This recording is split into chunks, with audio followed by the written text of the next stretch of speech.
The ground, homes toppled, strong winds demolished. Parts of Columbus, Nebraska last night were just decimated as wicked storms roared through. Today, cleanup efforts are daunting, and it's slow going there. Reporter Kevin Boughton is live with the very latest. Kevin? And Craig, this massive tree that blew over about 9 o'clock last night has literally stopped traffic on the west side of Columbus. This tree, just one of many that have been knocked down in the city after those storms last night, and this is just day one of what will be a long cleanup effort here. The closer you get to Columbus, the worse the damage.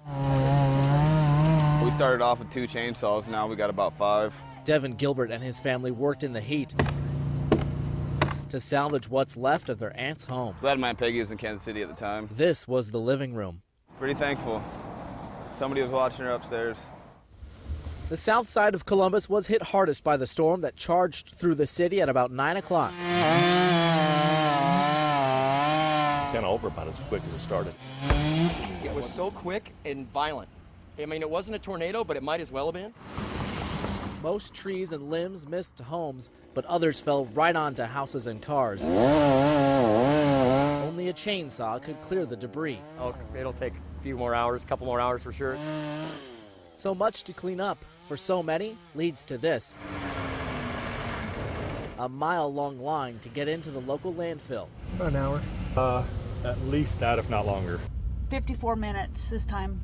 And as the day went on, the wait got longer. It's about an hour and a half wait. Just bide our time and hope we don't overheat.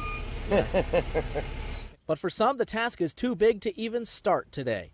Amber Long says her 2 kids were screaming inside while this enormous tree toppled over in their front yard, blocking the street and leaving this gaping hole in front of her home. I'm just thankful that it didn't fall the other way because we wouldn't have had time to run.